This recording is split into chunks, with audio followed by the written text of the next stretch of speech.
Walking down the street, meet the faces of the people I see. All the time I see a reflection. All the time I see a reflection. It's okay to feel alone.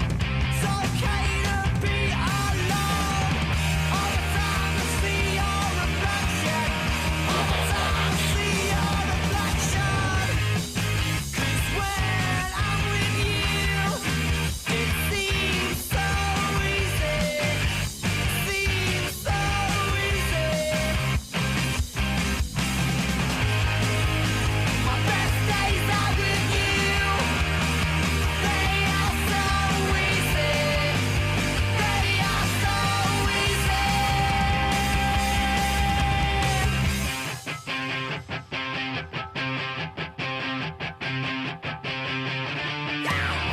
If I just do this, and then so this is. Does everyone recognize this game? Yes. So this No. is. I got Explain it to me like I was Is a it Devil child. May Cry? I got a PlayStation 2 when I think I bought it when I was how old was I? 18, 19, 2002 I got this. I remember this. So this was like, it came with this, it came with GT2 it was at the time. As much as I love GT2, this sort of got me into this is what got me into sort of the, I would say almost RPG, the third person and sort of button bashy things. And I thought this was just, I thought it was overall cool. So Devil May Cry 2.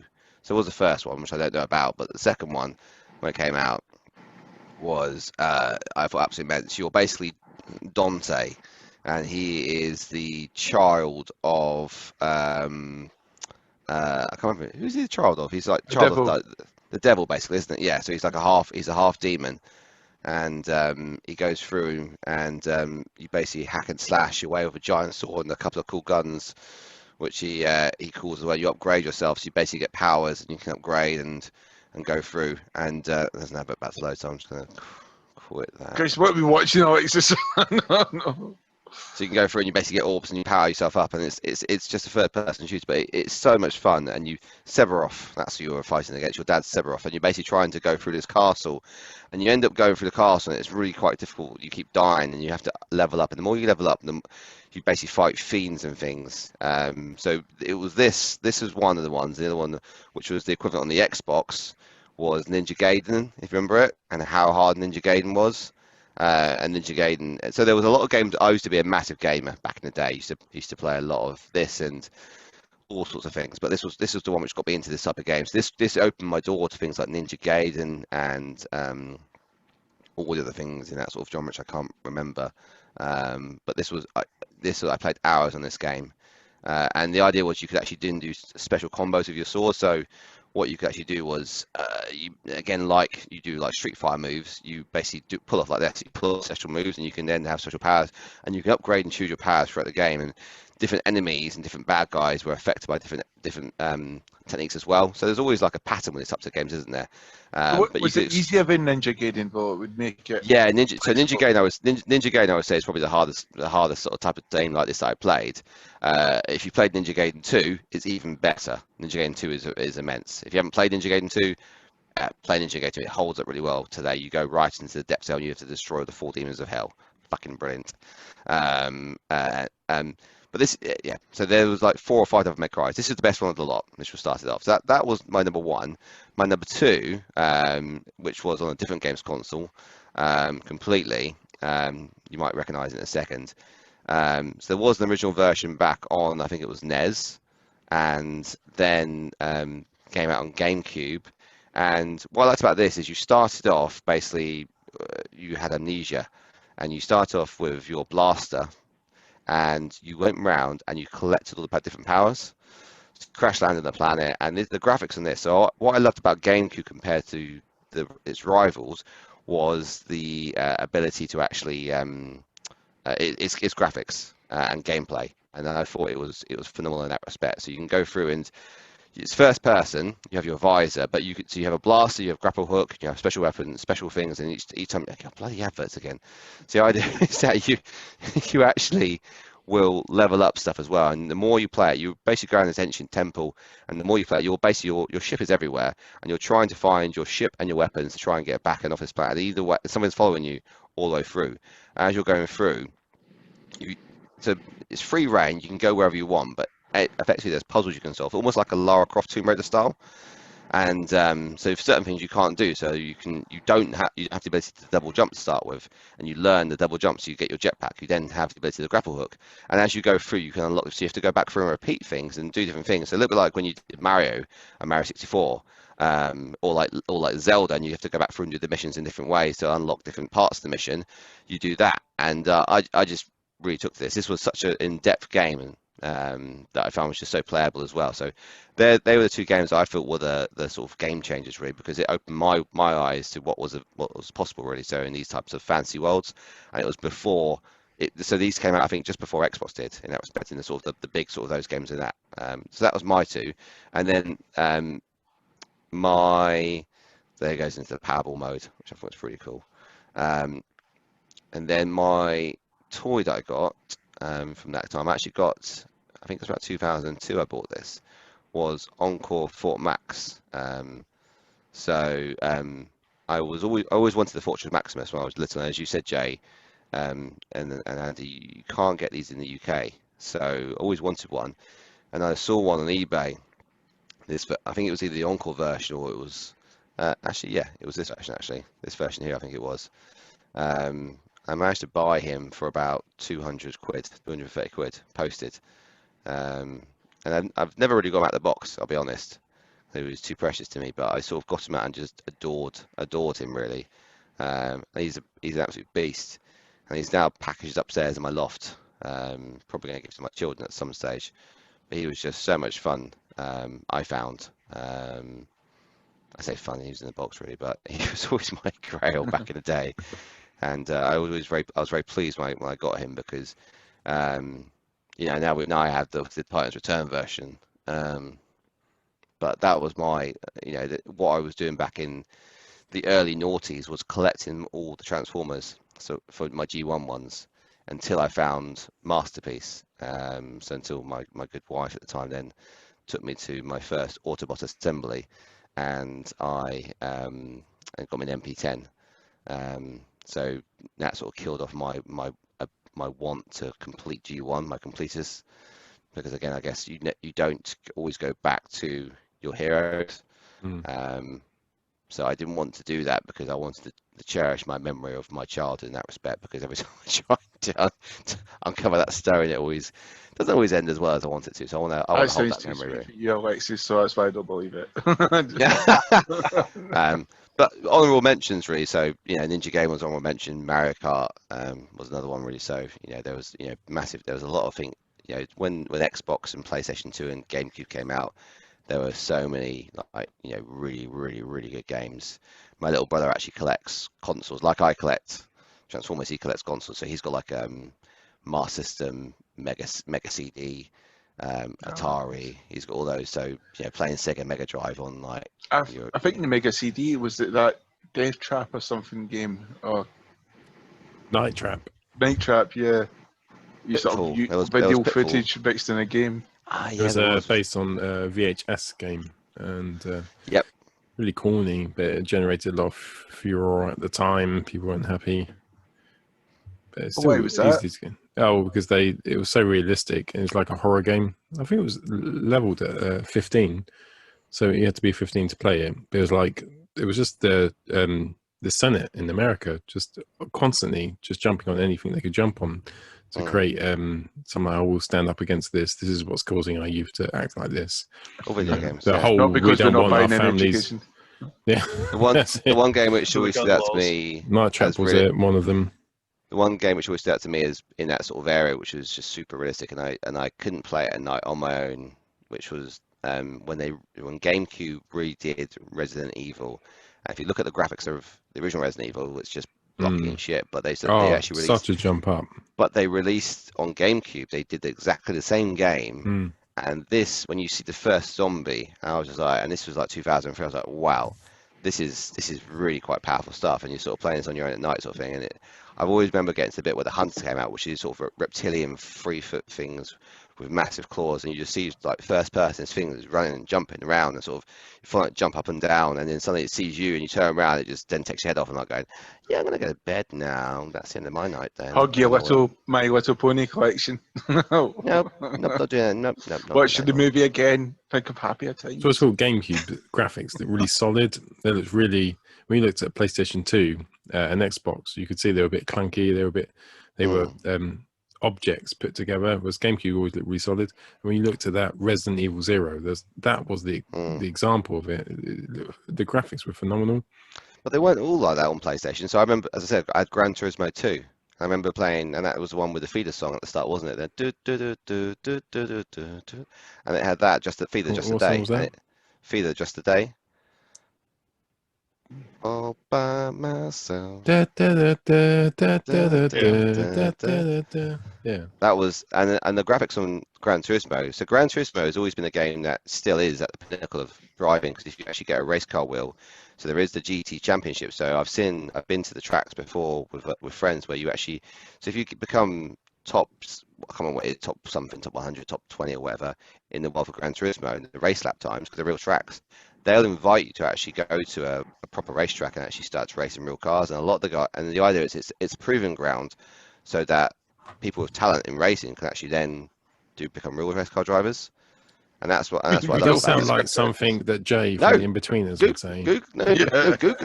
Google it. If you go so fast on this track, Michael Schumacher turns up at your house and invites you onto Ferrari. If you look at GT Racing Series, you'll see that there is actually a whole women's netball team. There's a tournament behind. There's a tournament behind it. So because they are real race. So I remember doing the rally stage in one of them, and you have to actually go around the corner like with your sort of front two wheels against, and it's so hard with a controller to actually get this thing. And if you can't drift, you're out of the game. Well, that's it. You have to do a time trial to actually qualify, to actually unlock the actual tournament. And if you don't have enough, you don't, and so you actually. Oh, you're talking about the game now. Yeah, and additional to that, there are endurance races as well, where you have to do like 100, 200, 300 laps, and these are when you did, I think it was at Tsukusoza, the Japanese one. It was like a 2-minute lap, and they won 100 laps. Damon Albarn. I was just like, oh. Pole position. Hey up. That's me. Best ending, yeah. Cool. Oh, is it me? Sorry. I was about to say, are we done? We've done 45 minutes so far. So we're doing well with our 30-minute. I'll zoom through. If you could do 15 minutes, though, then I don't have to. Yeah, edit it down. Just do 15 minutes. 15 minutes. Just edit it. Alexis, let him do 15 minutes. Right, shut up. Get on with this. So game. I'm not a big gamer like you guys were. So I remember after probably after the Super Nintendo Mega Drive kind of period, I kind of drifted out of gaming. I was more interested in drinking, smoking, and girls. So I was kind of doing all that. And university and everything. Even at university, some people had console. I know, what a waste of time, mate. Yeah. Who wants to do that? Anyway, so it wasn't until the early 2000s when it was actually my older brother. He had a PlayStation 2, and he came down to visit one time when I was living in Leeds, and he brought it with him. And he said, "Oh, do you want to borrow it for a while? Because I don't really use it that much at the moment." And I went, "Yeah, all right." And then I think I was just out shopping one day, and I came across a game, and it was like, this was before I got back into collecting, and I just was like, I have to buy this. I have to buy this game. And I did, and I played it religiously from the moment I got it until I completed it. And that was Transformers. Well, it was just called Transformers at the time, but most people refer to it as Transformers Armada. And it was just, I loved it. It was just, even though it wasn't quite the G1 characters I remembered, there were so many links that you did get. And obviously, it was just so much fun to play. I mean, the history of Transformers computer games is patchy, to say the least. And this one was just, I just loved it, and I played it so much.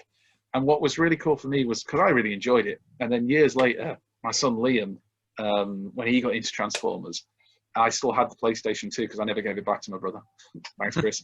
And because of the game.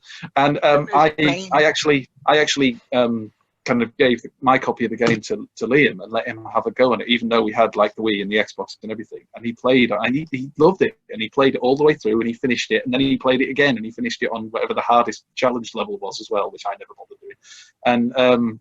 And again, he loved it, and it was nice to have that connection through that game. You know, that it helped get him into Transformers and everything.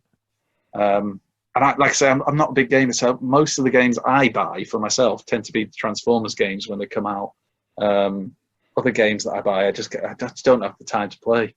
Is it because of the characters or because of the actual gameplay you enjoy, or a combination of both? For the Transformers, for that game, it was the gameplay, the fact that there was new characters that to me still look kind of G1-y. Because obviously we'd had Beast Wars in between, and I'd kind of missed, because I was out of collecting, I kind of missed the whole RID thing, and it was so when I saw kind of the Armada bots and then the Energon and Cybertron bots, that's what kind of started to draw me back in, because they reminded me a lot of in their looks of what I collected when I was a kid. So, but the gameplay was great, and I love doing all the levels. I love the voice acting and everything. And I think there was enough of a challenge for somebody who's not that big a gamer like me to be able to still enjoy the game and get a feeling of, like, you know, when you achieve something. So yeah, Transformers Armada was the game that I would pick as like the one that really I really enjoyed, and I think that was about 2004, 2005 time. Somebody will. I remember playing around my friend's house. He got it and he was like, "Look at this, Transformers. You like Transformers? It's a game." And is it? Do you start off with Hot Shot? You can pick, can't you? You've got Optimus Prime, I think first level, but eventually you can pick between Optimus Prime, Hot Shot, and It was my introduction to Red Hot Alert. Shot. I've never seen Hot Shot and those before. are the three characters you play. Yeah. Well, Hot Shot, immediately you play as him, you just think he's a bit like Hot Rod crossed with Bumblebee here. Yeah. Hasn't the voice actor of Hot Shot from Armada recently just passed? I don't know. I hadn't seen that if he has, but There was a voice actor, wasn't there? He was 47. I can't remember. Yeah. I remember from Armada. Who did well, that's quite sad news if he has, because they used the proper voice actors for the game as well. So you know you had that connection as well. And then for a toy, I'm gonna go a bit more random. So obviously Transformers is my main love and stuff, but I had a lot of other toy lines in the 80s. Thundercats was one I remember I really liked. He-Man to a certain extent, but I think when I kind of got into it, it was starting to be on the decline, on the way down. Loads of others, but the one that I'm going to show off is this is Visionaries Darkstorm, who was the leader of the bad guys, basically from the Visionaries, the short-lived Visionaries cartoon and toy line. And I still have this. Sorry? He looks complete. Oh, he is. Yeah, he's complete. Oh, wow. Yeah. And he's in great condition for his age. I mean, most of his joints are quite stiff. The only bit, and I think it was always like this because I kind of remember it as a kid, his hips, because you can wiggle his upper body. His hips are a little bit loose. Does Macarena mode. Yeah, exactly. But I loved these when they came out, and I liked the cartoon, and I was really excited about it. It was like something I was going to get into alongside Transformers as a kid. And it only lasted, I think, for a year, the toy line, and then they pulled it because it wasn't selling. But apparently, I've found out since that I think the holograms were part of the problem, because as fantastic as they looked, they were quite expensive to produce. This one has faded a bit. This one's a little bit harder to see, but if you get it in the right light, you can see it quite clearly. The one on his chest is still pretty good. Just for those uneducated and visionaries, the hologram represents, so on the chest he can turn into a creature on the chest, and then also his man can turn. You can either have the creature just appear and it can, like, you use it as another thing you can fight with, or you can turn into that. They had to cast a spell, didn't they? They had to do a little rhyming spell to change into it, and then the staff was like another special power that they could use in battle. So I think was his pestilence or something like that. And it was like a big huge snail, wasn't it? A snail bug thing. Darkstorm, I think that was his name.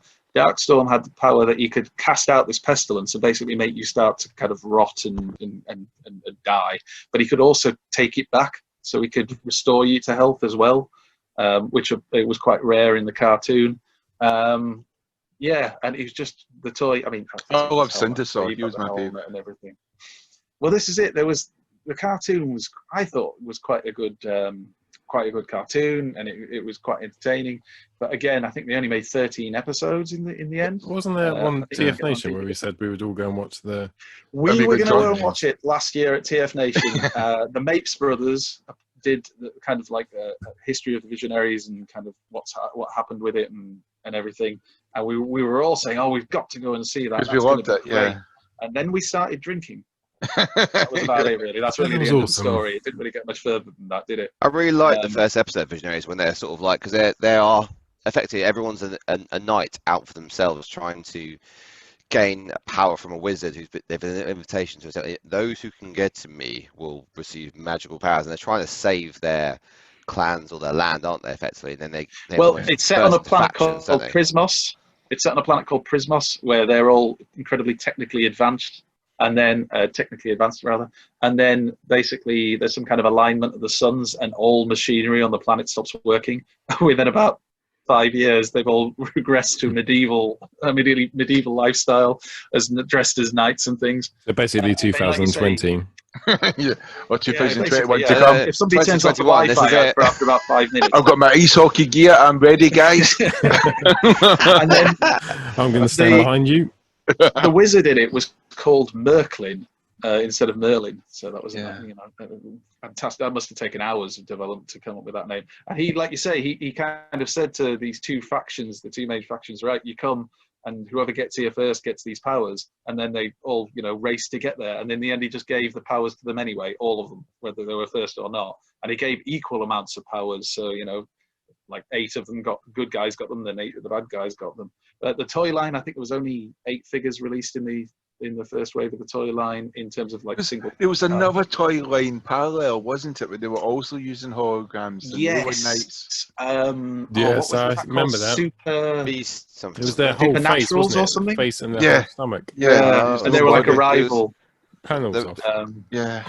But they were really good. I thought they were just quite imaginative. They were slightly bigger than G.I. Joe figures, but basically it's the same toy, the same G.I. Joe framework and everything for it. But yeah, he's the only one that has survived that I still got. I found this in a tin, an old Cadbury's Roses tin that was full of my old toys at my mum and dad's house in the garage of all places. And there was a couple of Transformers in there, some GoBots, and this guy as well. Top toy tin then. Cadbury's tins. Cadbury's Roses tins, your toys will last. And he is, to be fair, the colours and everything on him are fantastic still. Where I kept all my toys in immaculate condition in their boxes, and my mum thought that was fantastic. That way she could throw them all out nice and easy. Much easier for disposing of them. Yeah. That's which is a shame, because that would have been incredible to still have that collection. But yeah, Dark Storm, Visionaries, and yeah, I'd love them to relaunch Visionaries. They keep teasing that they're kind of going to do it. They did a San Diego Comic Con box set thing with Jetfire and a Vision. What's he called? Leoric from the Visionaries in it, and a Mask character and a G.I. Joe. And when Hasbro tried to do that thing where they were trying to unite all the universes as if they were all kind of together, and apparently at the time they had a grand plan for movies and everything else, and it just didn't really come to pass. But it's one of those toy lines that I think you could try again. But didn't we think there was going to be a maybe it'll never come to relaunch? pass. Remember, there was like last year they had some like pictures of potential relaunch of Visionaries. Yeah, well, it's one of those things that always gets kind of like, it seems to be in a development stage and then never seems to get any further.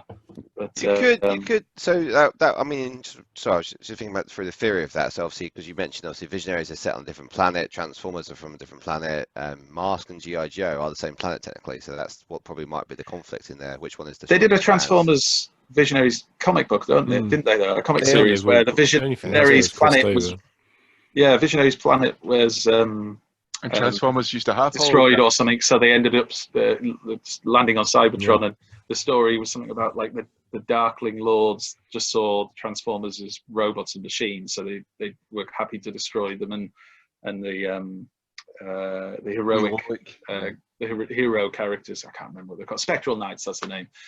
They realised that the Transformers were living creatures, so they kind of teamed up with them. But I haven't read the comic books. I knew that they were out, but I've not seen them. It's the same with you remember they mentioned those beast thingies with the holograms on the chest as well, the ones which Oh, were like yeah. fire, earth, and with the Yeah. monster, the monster bots, didn't they? But they were more like Were they Beastmasters? they were more like or something? Transformers, though, Beastmasters. where you rubbed In the Japan, shield. they are They technically gave 'em a little rub. Transformers. And you saw Yeah, because they were in the Transformers. cartoon, weren't they? Yeah. Hasbro Yeah. Because took they them were to more the like US. Transformers, Alexis, because you rubbed the shield to see what they were. It wasn't like That's it. a, They are. Beast somethings, weren't they? Transformers. Beast Warriors. Yeah. I wanted to say Beastmasters, but it might not be. I But think yeah, it's you had the Beastmasters. You are different, right, Beastmasters. you had the different elements on them. Was that the ones? Was that the Fire. ones where they had the Yeah, different water, fire, earth, yeah, water, water, and you were supposed to wood. battle with them and all that. Yeah, that's it. Rock, paper, Got scissors. wood. That's it. So You got wood. yeah. Nice. You got with it. There we go. Why? Why always take it down to that level?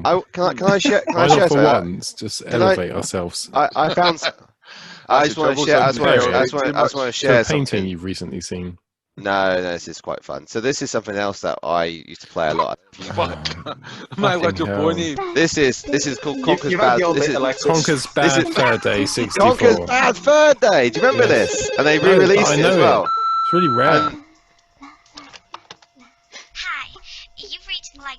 and it's about a squirrel who gets pissed up right at the pub. However, Can't find his way home. Gets lost somewhere, and then the whole part of the game is you just got to try and get him home.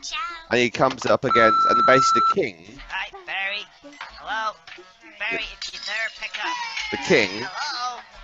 is a panther. Oh, anyway. Look, I'm gonna be a bit late. Well, met up with a couple of guys and they're off tomorrow to some, I don't know, fight some war somewhere. Anyway, I'll see ya. Love you. Mwah, mwah. So the panther has his milk spilt, and the table leg is wonky. And the only thing which you can put in there is a red squirrel. Apparently, so the king is looking for a red squirrel. What, again? So the whole Okay. point is that everyone's out to get him for the king, Someone lend me a fire. and it goes through all these different storylines. So you basically have Scaredy Birdie's brilliant. He gets basically pissed up, and he's just basically a druggie and alky, and you've got to basically bring him stuff. So he gives you aspirin to help brighten you up. That's your first task, and you go through and you've got Then press L. the Terminator, which is the Terminator chicken, I think it is. You've got a robot. You've got a poo, Press B. which Oh, I remember. you can't get laid. The poo's awful. That's it. There you go. And he wants to get he wants to get laid. This guy. Oh no. Don't get any funny ideas now. This is purely a means to an end. I don't know what you're talking about. Yeah, it talks about getting wood. That's the king. That's the panther, which wants the squirrel. This was made by Rare, which also made. You remember Donkey Kong? Started off on the Super Nintendo. This innovative necklace is dominating. Right, let's just cut the ad. Innovative necklace. Is Another ad. dominating. The fucking ad. You got to milk the cow, which is a horn. Oh no, she's pooing, isn't she? And you go through. It's the poo bowl. This is the poo. So you basically have to throw Has this sweet got the corn into the song? shit. Listen to Yeah. the song. The song was quite funny, I remember.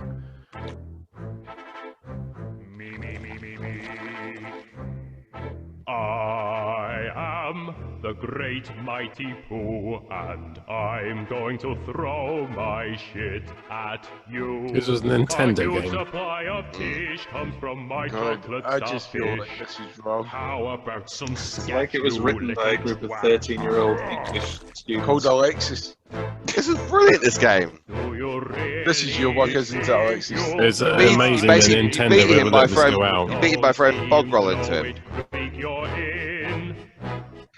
Sweet corn is the It's a lovely way to only finish the thing video. that makes it through my I thought so. rear. How do you think I keep this lovely grin? He goes through the whole game. You got catfish, which Oh, we're doing the whole game. basically cougars. So are we doing the whole game? Oh, Three. he goes through to dinosaur world. Goes through the caveman world. Is this when Alexis starts doing 16 other games now? It follows up all these different. It follows up all these different areas where you basically all these different films as well. So you got Bram Stoker's Dracula as well, and it finishes up with you do a war bit as well. I think Saving Private Ryan, and you end up with Alien. Matrix is in there, and you end up with like aliens at the end. The game's locked up. I don't believe it. What is this? Is this the testing department's day off or something? So honorary mentions. Don't want to spoil the ending there for people, but that was. No, you've spoiled my life. I wasn't that bad. Oh, I'll get that 5 minutes back. Oh, come on, Jay. It was fun. No, that game broke boundaries. It was so popular. They re-released it. They re-released it actually. I've never heard of it. Right, cool. You can Brilliant. download it on Xbox now. You can download it on Xbox. Right, that is it. Thank you so much for joining us tonight. Thank you for Plus from the Past for hosting us. Hopefully you're not too offended. This is what we do all the time. If you go to TF UK, you will find us there, Transformers UK, or if you search on YouTube for Transformers the show, we're also there. Jamie, do you want to plug the? Also, you can find us on Twitter, TF Show UK. And Alexis, the fucking Instagram. Transformers the show. Nice. Right, see you there, boys. Bye bye.